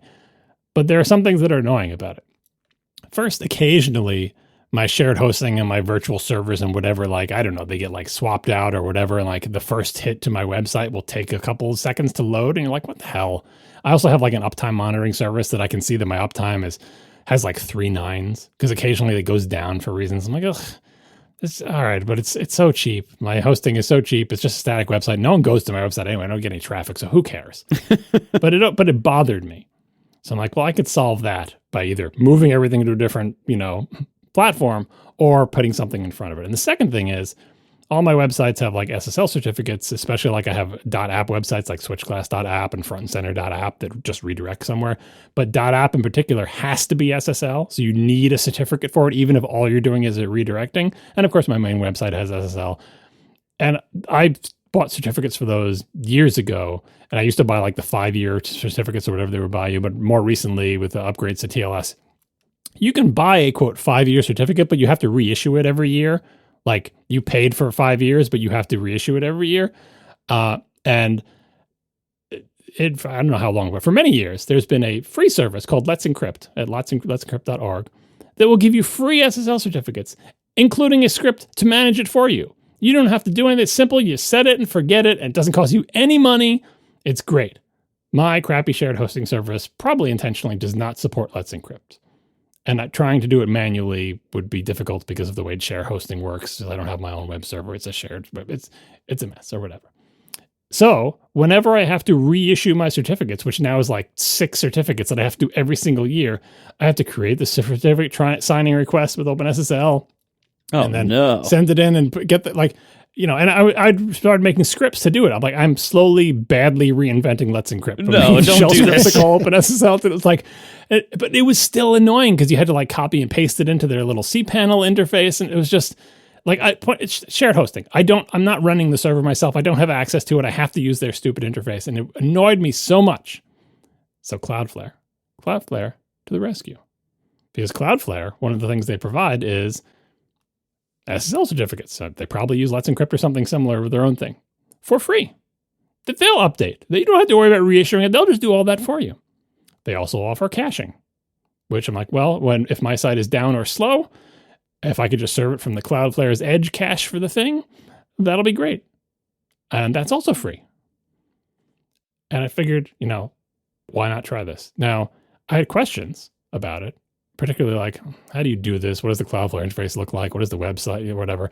So I did my usual thing, which is open up a couple browser windows, pull up my favorite LLM chatbot things, and ask them exactly the same question, have them compete, and see what they think. Describe the situation. Here's my current hosting. I'm thinking of going to Cloudflare. What do I have to do? And then I look at all their answers. And I do that out of academic curiosity, but also because when they say contradictory things such that only one of them can be right, it clues you in. It, first of all, helps you not trust everything they say, because you're like, well, these both can't be right because they're contradictory. Maybe they're both wrong. Maybe one's wrong. Maybe the other one's wrong. But it lets you know, all right, this is maybe a little bit sketchy. But the good thing is, in my third window or fourth window, I have actual Cloudflare open and I can see that menu item doesn't exist. Maybe it's from an old version of Cloudflare, but this one does or whatever. So I can follow the instructions how to do this. I also had some questions, which was like, how is this going to work under the covers? As a web developer, I know how many ways it could work, but how does it actually work with Cloudflare? How does Cloudflare talk to your back end? How do you deal with situations like .app domains? Or if you wanted to talk SSL to what they call your origin server, don't you still need a certificate on your origin server? They can use self-signed certificates, blah, blah, blah. And the various, I think the two I narrowed down to was Gemini and ChatGPT. They both had similar answers here. I still don't know if they're actually right, because they're describing what Cloudflare is doing internally, and I'm not privy to that. But the explanation was sufficient for me to at least know what I'm looking out for. They were trying to claim that it communicates over IP address to the thing, and they'll generate a self-signed certificate for you or whatever. I don't know if that's actually true. But anyway, all this is to say, it was like an afternoon of just going through the interface, an afternoon on my live site. I'm like, I'll do it live. No one goes to my site anyway. It doesn't matter. It was fine, especially since the DNS propagation takes a while anyway. There's a window in the middle there where I can screw things up. And then I tweaked the caching for a little bit. And it worked. And I moved every one of my sites that had an SSL certificate to Cloudflare. And the Cloudflare is now managing all of them for me. And I enabled caching and tweaked all those rules. So the vast, vast majority of my traffic is now being cached at their CDN that's closer to the edge. Is my site faster? I don't know. It was already pretty fast. It's just text and images. It's not really a complicated website, but it makes me happier. And for the first time this year, I guess starting now, for the 12 months starting now, I will not have to manually renew or reissue any SSL certificates. And by the way, everything that I've done in Cloudflare, 100% free, because their free plan offers all of this, which I think is a mistake, but whatever. I'll take it. I was tempted to do that. The next thing up is $20 a month, and I'm tempted to do that just to see what the features are, but this is all for free. And I know this is ridiculous. People are like, dude, Let's Encrypt has existed for 15 years. What are you even doing? I know, but this is what happens when you have a website that's been around for a long time, or it's on a service that's been around for a long time.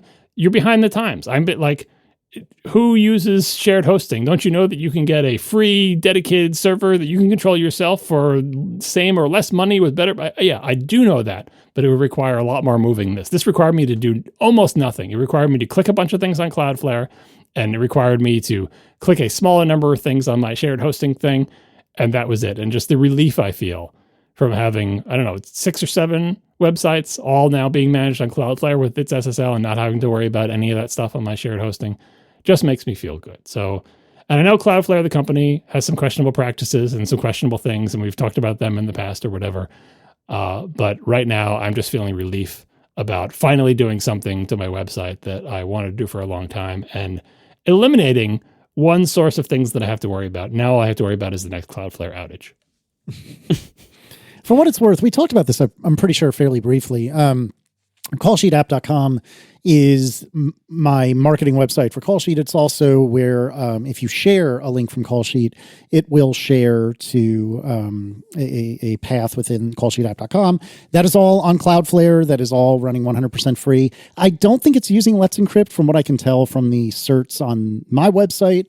But either way, It is definitely complicated. Their web interface, I wouldn't say it's bad, but it's complicated. I've never really used AWS, but the way people describe AWS is that it's this, but much worse. Cloudflare is so much less complicated than I agree. And also, by the way, Cloudflare is much nicer than cPanel, if you're familiar with that. I feel like Cloudflare is a fairly straightforward interface. cPanel is like you're back in the 90s somehow, and AWS is just a whole other world. AWS is punitive. Like, I had to log in the other day, like, it for some reason, like, Overcast uses it for all the uploads hosting for premium, and for some reason my credit card started being declined on AWS.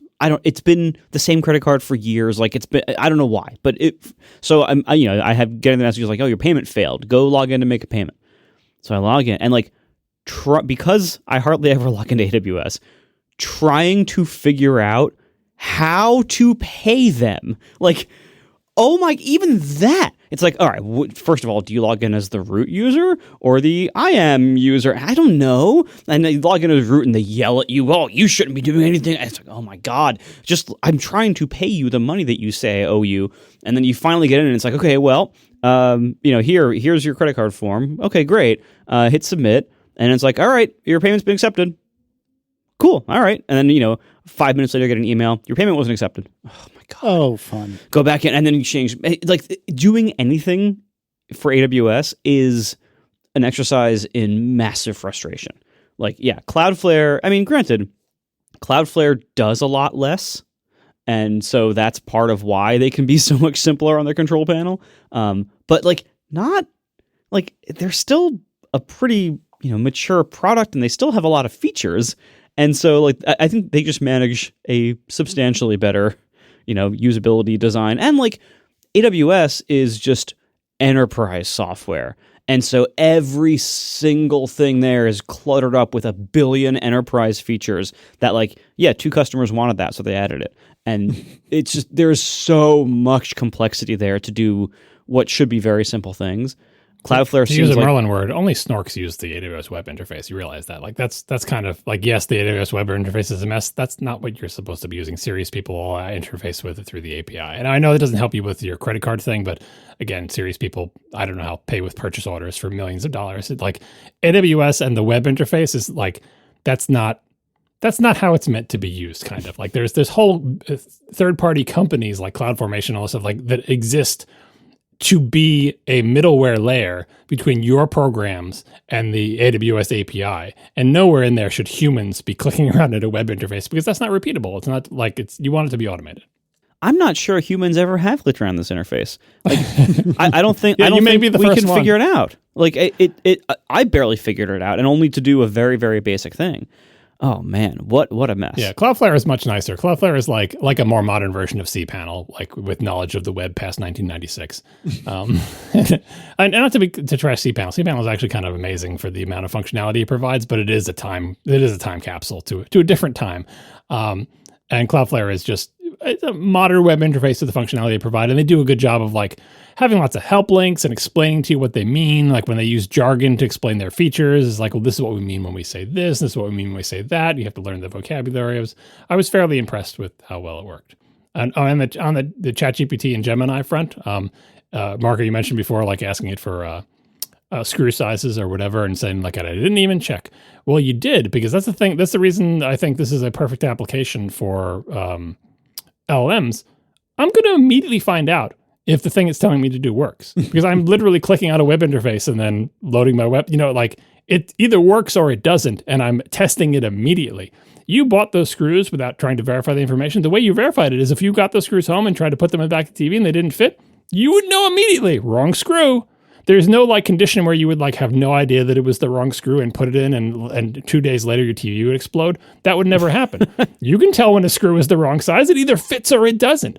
That is the ideal use case for LLMs. Something that can be verified very quickly and unambiguously. I was trying to think of this analogy on a recent Rectives episode, but it's like with encryption, I'm sure there's a word for this or a term of art, but like you want something that when you get the right answer, it's trivial to confirm that the answer is right, but it's really hard to get the right answer. Like you're doing prime factors and numbers or whatever. You can tell the number is right, the answer is right instantly, But how do you find the right answer? That takes computational, millennia or whatever, right? That's what the ideal is. And the ideal for LLMs is anything that you will immediately be able to check whether it's right. That's what you do, right? And so that kind of excludes things like health information, where it's like, well, maybe, if it's telling me to, eat donuts every day, I won't find out until I have a heart attack 20 years from now or whatever. But like, if it tells you a screw size and the screw size is wrong, you're going to find out real quick. If it tells me to do this on the website and then this will happen and I do it and it doesn't happen, guess what? I just found out whether it's right or wrong. So, and the only reason I'm doing the competition with the two of them is just, because it's kind of fun to see the different approaches. And so I can compare them and maybe give me a slightly better chance of not doing something dumb where I see there's differences between them. It makes me, put up my antenna or whatever. But in the end, like, as I started to progress through the thing, I'm like, I no longer looked at the LLM's instructions and just started doing it myself because you sort of figure out the interface. So that's what I suggest to people. Use LLMs for what they're good for, and they're good for basically anything that you can immediately check, and that the consequences of it are not a big deal. That market would have to make a second trip to the hardware store. Oh no, I'm sure he's familiar with that. But if you get lucky and you don't, there you go. The guy at the hardware store checkout was like, "See you later," and I said, "Probably." Well, I mean, maybe not for this, but for something else. Well, I'm glad it worked out, John. Again, my experience with Cloudflare has been extremely positive, and I'm very impressed with what I was able to get away with for free, like you had said. And at some point, I will probably follow in your footsteps and look at, what would it take to move my website over there. Now, mine is not static as it stands. It's a little bit more complicated, but nevertheless, I bet you I could find a way to put it in there without too much work. And to be clear, I didn't move my website anywhere. All I'm doing is sending the traffic through Cloudflare. I moved my DNS to Cloudflare, sort of. I mean, I still have all the DNS on Hover. It's complicated. But anyway, the point is, network, when you make a request to hypercritical.co or switchglass.app or frontandcenter.app or front-and-center-app, and anyway, if you make a request to any of these things, you are hitting an IP address controlled by Cloudflare, which goes through their network, and then it makes it proxies a backend request to my quote-unquote origin server in Cloudflare parlance, which is called a million other things and a million other services. And that hits my actual server. The actual server is still exactly where it has always been on my crappy shared hosting, but there is now a CDN in front of it, and these, the Cloudflare network, and they manage all this SSL termination between the client and you. It's still SSL between Cloudflare and my server, but it's using a self-signed 15-year certificate that only Cloudflare trusts. Anyway, it's you don't have to worry about it. But the point is, I didn't have to move my website. I didn't have to change anything about it. Gotcha. Well, still, I'm glad you got that covered. We are sponsored this episode by DeleteMe. DeleteMe makes it easy, quick, and safe to remove your personal data from hundreds of data brokers online at a time when surveillance and data breaches are common enough to make everyone vulnerable. So, when you do a web search for your name and you see all these different sites pop up that advertise, here's all your personal info, just come on in and we'll tell you the address, the phone number, family members' names, kids' names, all that stuff. It's really gross. What those sites are data brokers, and they hoover up as much data as they can, and they sell it to anybody who's willing to give them a few bucks. It's a gross business. They all have opt-outs or takedown mechanisms, but you'll never, as an individual, be able to keep up with the hundreds of them that are cropping up all over the place and constantly making new ones. So what DeleteMe is a service that automatically scans for data brokers, and whenever they find a new one, they figure out the opt-out and they automate it for all of their customers. So you sign up for DeleteMe, and they automatically will opt you out and keep you out of all the data brokers they can find. They're constantly searching for more. They're constantly developing new methods to keep you out of all the new ones that crop up. So your information shows up in way fewer places than it would without using a service like DeleteMe. And there's a lot of services out there that do this now, but Wirecutter named DeleteMe their top pick for data removal services. I personally, when I was looking for one of these services a couple of years ago before they were a sponsor, I found DeleteMe, and that's what I used. So I can say it's a great service. So go out there today, try DeleteMe, take control of your data, and keep your private life private by signing up for DeleteMe. Now at a special discount for our listeners. Get 20% off your DeleteMe plan when you go to joindeleteme.com/ATP and use promo code ATP at checkout. The only way to get 20% off is to go to joindeleteme.com/ATP and enter code ATP at checkout. That's joindeleteme.com/ATP, code ATP. Thank you so much to DeleteMe for sponsoring our show. Let's do some Ask ATP, and Tony West writes, my wife's name is Paula. Since 18.4, Siri has been pronouncing her name as Paula. I put the phonetic pronunciation in her contact card. It sort of worked, but it's gotten worse again. What is going on here? How did this person in the phone just forget the pronunciation? And how do I fix it? Coincidentally, earlier today, I was talking to my friend John, who writes channels, and he was complaining, justifiably, that for some reason Siri always autocorrects CHRIS to KRIS. And I theorized, I bet you have a contact, that's named Chris, KRIS, in your phone. He said, nope, definitely don't.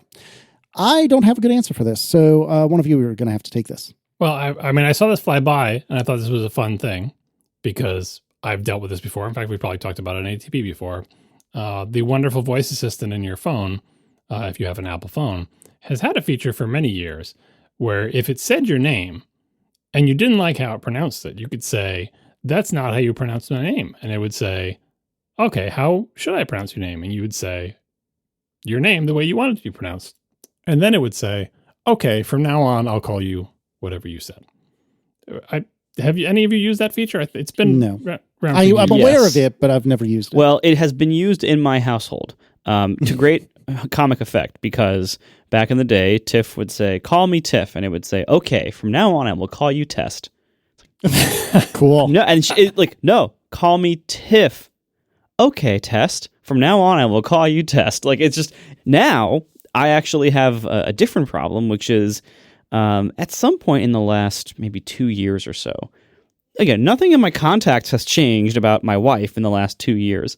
But at some point in the last 2 years, my phone has started frequently autocorrecting Tiff to Tiff, the all capital the tagged image file format. Yes, the file format name, I assume there is a database, in the phone of known terms and proper nouns and things like that, and trademarks. And at some point, the tagged image file format got in there in the last few years.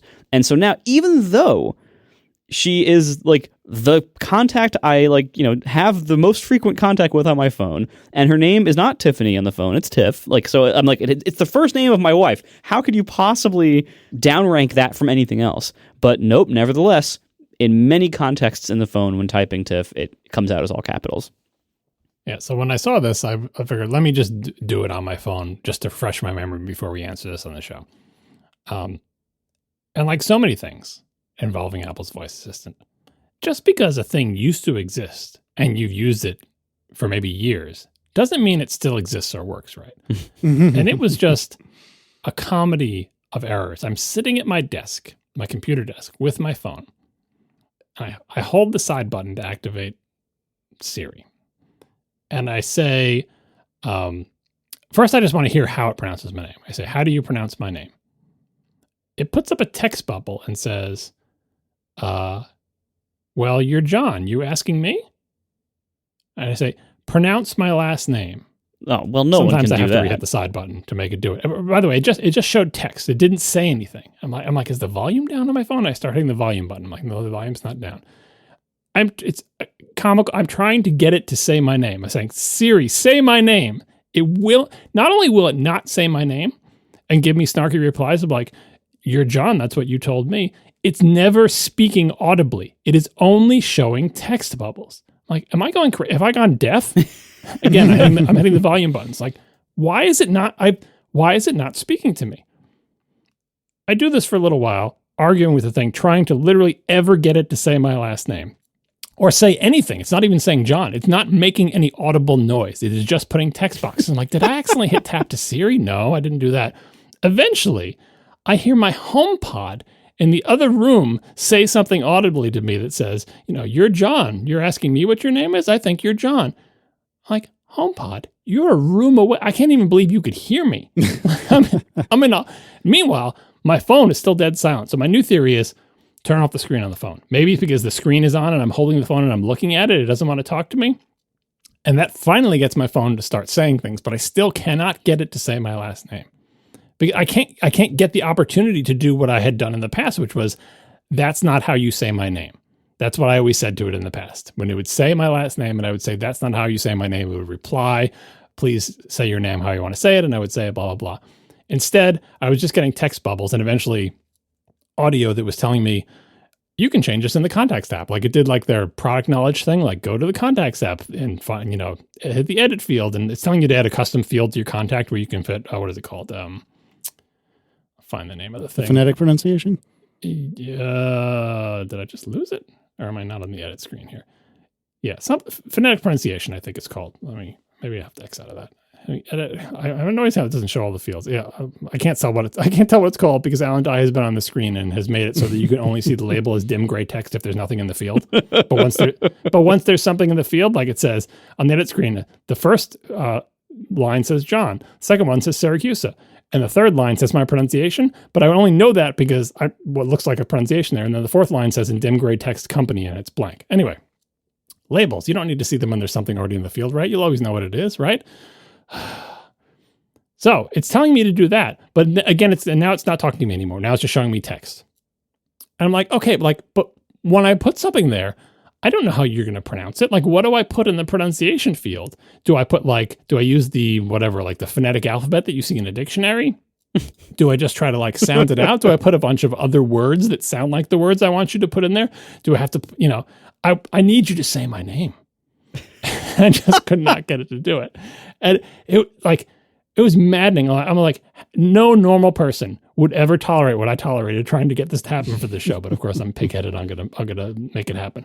Eventually, so I did type something in that phonetic pronunciation. I tried a couple things. Eventually I did get it to start saying my name. I've actually already forgotten how I got it to say my name, but eventually it did start saying my name, and I got it into a loop where I could change the contents of that text field and then say whatever I said successfully. Again, but turning off the screen and putting it down so my HomePod won't do it, and so it was ridiculous. Here's what I wrote in the field. SERRA space. The word Q, like QUEUE, not like CUE, but like a line, QUEUE, space, SAH. I was afraid it was going to space it out as 3 words, but it turns out that if you type that in the field, Siri says Syracuse. Wait, so tell me again what you wrote. It's SERRA space QUEUE space SAH. I never in a million years would have. There's a lot of experimentation led to this because I typed all sorts of other things and it would say things that were ridiculous. But this, for whatever reason, this madness, only the middle thing is a word. I don't think SERA is a word. I don't think SAH is a word, but although some Scrabble person probably telling me they're both words. But anyway, QUEUE is a word because I was trying to get, how do I get it to say the letter Q? If I just put the letter Q there, so Tony, I'm here to tell you, it is possible to use the phonetic pronunciation thing and get it to pronounce your name right once. Will it stay that way? Nice. Will it be that way tomorrow? Why did it even work now? Why did I have to argue with my phone across and my HomePod to get this to work? All this is to say, is this JG's fault? I mean, all I gotta say is that Siri has not gotten better, and there seems to be a technology that exists in the world that could at the very least allow me to say, hey, dingus, here's how you pronounce my name, and have it say, okay, please pronounce your name. And I would pronounce it, and then I would say, please say my name back, and it would do it. I feel like that is attainable with today's technology, not attainable with Siri without a huge fight. Wow. Today I learned. You should both try it now. Try to get your phone to say your name. Last name. First name. We're really doing this live? Yeah, just go. You can cut it out of the show. I just want to see you both try to do it. Say my name. It just says, you're asking me, Marco? Siri, the snark is not as funny when it doesn't work. Did it say anything audibly, or is it just text? No, it's just text. Yeah, I got the same thing. Why is it not speaking to you? I don't know. Ask it the weather and see if it speaks to you. What's the weather? It's currently clear and 36. It talks to you, but when you want it to say your name, no speech. Huh. Siri, speak my name. In text only. You're Casey. That's what you told me anyway. Speak Casey's name. You'll need to unlock your. They say, no, my last name, my family name, my surname. I don't know what to tell you, Siri. Man, that's wild. It's not so easy. And the little tiny bit of personality and snark just makes you angrier. All right. Thanks to our sponsors this episode, Squarespace, Aura Frames, and DeleteMe. And thanks to our members who support us directly, you can join us at atp.fm/join. One of the perks of membership, one of the many perks of membership, is ATP Overtime, our weekly bonus topic. This week on Overtime, we are going to be talking about a rumor of an Apple and Intel chip partnership to possibly make Mac chips again, which is very interesting. So we'll talk about that in Overtime. You can join to listen, atp.fm/join. Thanks, everybody, for listening. We'll talk to you next week. Now the show is over. They didn't even mean to begin, 'cause it was accidental. Oh, it was accidental. John didn't do any research. Marco and Casey wouldn't let him, 'cause it was accidental. Oh, it was accidental. And you can find the show notes at atp.fm. And if you're into Mastodon, you can follow them at CASEYLISS. So that's Casey Liss, MARCOARMENT, Marco Arment, SIRAC, USA Syracuse. It's accidental. They didn't mean to. Accidental. Tech podcast so long. Real-time follow-up chat room says, say, what's my full name? All right, hold What's on. my full name? It's Casey Liss. Look at that. You have British Siri? You have the Yes, British I one. do. And Heck yeah. it's doing the Liss pun, because it doesn't do it as Casey Liss. It's like, Casey Liss, you lack Casey. Yeah, You are Casey Liss. I'm without a case. What's my full name? It's Marco Arment. Yeah, mine was fine. I mean, yeah, Marco has a straightforward pronunciation of his name, and Liss is also pretty, anyway, I'm glad we found a way to say the full name, and if I had known that specific phrasing, I would have used it. All right, so I got news recently that there was, let me get this right. Let me open this link. There is a New York Bagel Fest. And apparently this is a thing where you don't call them, they call you.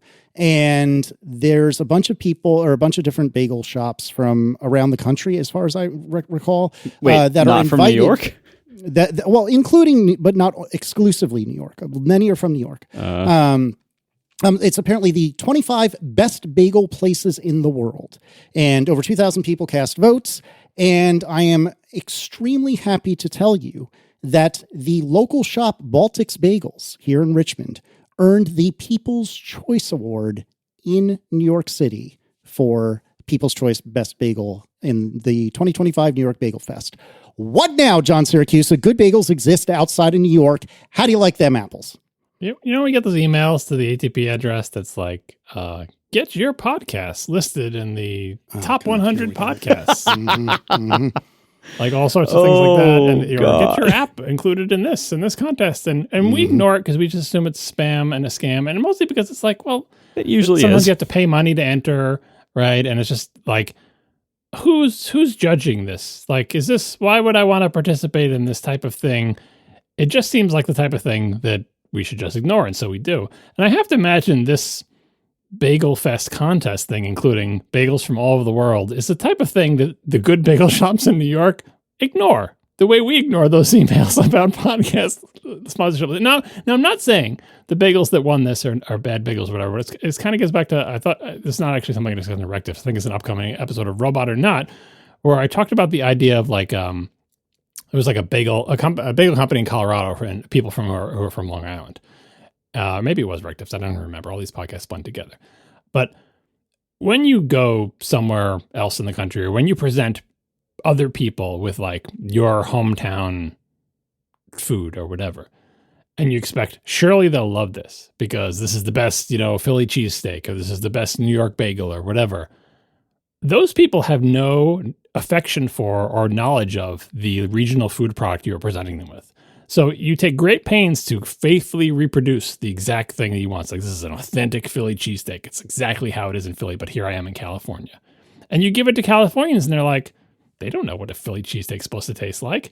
They have no fondness for it. They have no nostalgia for it, nor can they judge whether you've successfully reproduced the thing that you love from Philadelphia. And so you're sad when you present it to them. They're like, shrug, and they go next door and get, something with avocado on it or whatever, right? Sorry, Californians. I don't know which stereotype to use for you. It's a big state, lots of diversity. I feel like that's the same situation with these bagels here. I'm sure the people who live near these bagel places like them. They're f***ing New Yorkers voting, John. Jesus Christ. All right, well, so which New Yorkers do you think were participating in Bagel Fest? I don't know. Is it City Field? How is it so f***ing inconceivable to you that there exists a good bagel outside of New York? What's inconceivable to me was that the best one is in Virginia. That's what's inconceivable. No. I didn't say the best. I said people's choice. Well, the whatever. Best like bagel, any the best bagel is apparently in Dallas of all places. See that's what I'm saying, right? Like, you could have a good food product that people enjoy, but it doesn't mean it is an authentic reproduction. Like that person who's in Colorado, who's making authentic New York bagels in Colorado. Maybe he is making authentic New York bagels in Colorado, right? But the Colorado people don't know or care about that. The people voting are voting in City Field in New York City. Right. Now, yes, okay. What people? People who want free bagels? Is that who's voting? Oh, Jesus Christ, John. You are so fucking insufferable. It blows my mind. For the record, I'm supporting your idea here because what I'm saying is that there's nothing inherently superior about New York bagels. It's just what New Yorkers want. That's what I'm getting at. Like, it's not like they're any better or worse, but New Yorkers want New York bagels. And to the degree that you can simulate that elsewhere, fine, but that doesn't make you successful in those other regions. And if you want New York bagels, just get them in New York. And I'll also add that the bagel seed of my use, as we've discussed, has changed significantly. We've talked about rainbow bagels and all the other madness that goes on. So people putting caraway seeds on everything bagels, it's really just, things have changed. But for the record, the third runner-up for People's Choice is Town Bagel, which is listed on this website, which is going to make you so happy, as Long Island. Yeah, that's all I got. Long Island. But best of the boroughs, the winner was Essa Bagel, which I went to when we were in Manhattan over the summer, and is freaking great. And you know what they also have? Rainbow bagels. What now? Everybody has rainbow bagels. Mm-hmm. So anyway, Baltic's Bagels here in Richmond, they won the People's Choice Award. By coincidence, they're not that close to where I live. Richmond, admittedly, is not a very big town, but not that close to where I live. However, I had to run an errand very near to where they are, and so I thought, you know what? I'm going to go in, I'm going to get a dozen Baltic's bagels. And I got a dozen plain bagels. I'm of the opinion that plain is the baseline by which you can measure everything. And if the plain, I like other bagels, don't get me wrong. But I personally believe that if you can't do a plain bagel right, you're screwed. And the texture of this bagel was just chef's kiss, spot on perfect. However, they were the saltiest fucking plain bagels I've ever had in my life. I don't know if it's kind of like the people in TV shops picking out the TV that's the brightest and has the most exaggerated colors. So they put the most salt in the bagel and it wins this whatever. I don't know. I mean, this is the only time I've ever been. So maybe it was an off batch. I don't know. But they were astonishingly salty for a plain bagel. I kind of agree with Marco that like if you want to judge a bagel place, I know what you're saying with the plain. It's like, look, you got to get the basics right too. But one of the essential skills or attributes of a bagel place is how they deal with stuff on the bagel. So I feel like my go-to for like the equivalent of just try the plain cheese pizza would be like sesame or poppy, because then you get to see what is their philosophy on putting stuff on the bagel. Because some places cover every square inch of the bagel with sesame seeds, and sometimes they're double layered, and some places put 3 sesame seeds in the bagel, and that lets you know what kind of place this is. You really you can't get a plain and learn that. So you have to get something on the bagel, and sesame and poppy are pretty neutral. No, you got to go everything. You got to get an everything bagel. Well, I mean, everything teaches you like whether they use caraway seeds, whether they put salt on the everything, and all sorts of other crap like that. Yeah, it does. It's a very broad test. Yeah, no, I agree. If I wasn't going to do plain, everything is it. It does teach you how they deal with toppings, but I feel like some places, even if they put 3 sesame seeds on, tend to overdo it on the everything, so everything can be a false signal in that, oh, this place puts lots of toppings on, then you get a poppy and there's 2 poppy seeds on it. But why would you ever order anything else besides an everything bagel if the everything bagel was good? There are other bagels in the world. I know you like everything, but there are other when I just got bagels at not a new bagel place, but a bagel place at the request of someone that my daughter goes to school with. She wanted it from a particular place that I don't particularly enjoy, but it's not terrible. But anyway, 2 things. One, and this is another being me being an old man thing. I went to this bagel place. I've been there before, but I didn't remember. It was years ago because I decided they weren't for me. I go in there and I'm giving bagel counts, and it occurs to me I had never been to this place before, and the person was like, I said a dozen bagel, and they were like counting down, and I was like, I sounded dumb when I said this, but I knew what I hope that in the context of a bagel shop, they would know this. I would say, how many bagels are in a dozen? Anybody who's from New York knows why I would ask that question. Because it's never 12, but it's not always the same number. Could be 13. Sometimes it's 14. Right? You know what this person said to me? 12. No, This is a bagel place dare they? that sells you a dozen bagels, and they give you 12 bagels. Now, I know this is pointless. It's like, well, they just changed the price. Who cares? Whatever. It's a cultural thing. If you're a bagel place, you should not ever sell 12 bagels in a dozen. So I was like, I cannot believe this. I am offended. I'm offended as a New Yorker, as a Long Islander, that you would have the audacity to sell 12 bagels. There's like 500 German listeners who are just like, they're like, what is he complaining about? So a baker's dozen is 13, and a Long Island dozen, I guess, is 14. But either way, it's never 12. Yeah, but anyway, I had to ask them to put the everything bagels in a separate bag, which I should never have to ask them because they must be segregated. Yeah, if you have to, I am of the belief that if you have to ask them to separate the everything bagel, that 100% brings them down a notch. Or onion. Yeah, because again, because what that tells you is like maybe they don't serve a lot of those bagels, or maybe the people here don't feel that strongly about their bagel flavors, and like that. Neither one of those is a good sign. It's just bad bagel service. I mean, the default is everything in a separate. If they say don't bother with a separate bag, fine, but I shouldn't have to say anything. So. Yeah. No, there is, in my personal opinion, and we've talked about this many times, there's a pretty good bagel shop by me. I'm not saying it's equivalent to New York, but given how far we are from New York, it's pretty good. However, they have two critical flaws. Number one, there's something about the everything bagel that just isn't quite right. I don't think it's caraway. I personally am not offended by salt on an everything bagel, but there's something about it that just doesn't, it's just not quite there. So I agree with you, Marco. If I wasn't going to do a plain bagel as my litmus test, everything is absolutely the next thing on my list. But the other problem this local shop has is that it doesn't separate everything into its own bag, and it drives me freaking brilliant. Oh no, you can ask them to do it, but you shouldn't have sure. But you shouldn't have to. But the correct behavior for a bagelologist in the situation is to ask, do you want those in a separate bag? That's standard procedure. Yep. Mm-hmm. Anyway, I just thought it was funny. I should have known that I was going to get enraged by this, but that's okay. I thought it was funny that the Podunk Richmond, Virginia bagel shop won People's Choice. Not the best, mind you, but People's Choice. And then you had their bagels and didn't like them, so and then sad ending to the story. They were good, but they were way too salty. And I would like to try again at some point. And this errand I was running does happen a couple of times a year, so I'll probably go and try them again. And maybe I'll try everything this time as well. But that was disappointing. Again, but the texture was so perfect. It was a nice solid outside, super chewy inside. God, the texture was so good, but the plain bagels were just too salty. I have another very brief thing I wanted to talk to you about. And after this absolute badgering you're giving me, I don't know if I want to talk to you about this anymore, but because we need a little bit more for an after show, I'm going to say this. I think to a degree, John was right. Let me explain. A few days ago, maybe a week or two ago, Bullstrap reached out and said, hey, we heard you really like our cases. We'd love to send you one. And I said, well, it wasn't me that you heard that liked your cases, but hey, sure. If you want to send me a case, I'm not going to say no. And they said, okay, we'll send you a case. What would you like? And I chose, forgive me, I don't have the model number or name in front of me or whatever, but I chose their leather, but bare bottom case, the way that John likes it. So I think it's called the Minimalist. I think that's right. I'll put the link in the show notes. I don't have it handy while I'm speaking to you, but I think you're right. And so I got it maybe a week ago and had it on for most of the last week. I've since gone back to caseless Casey list. I was going to say, have you already broken your phone?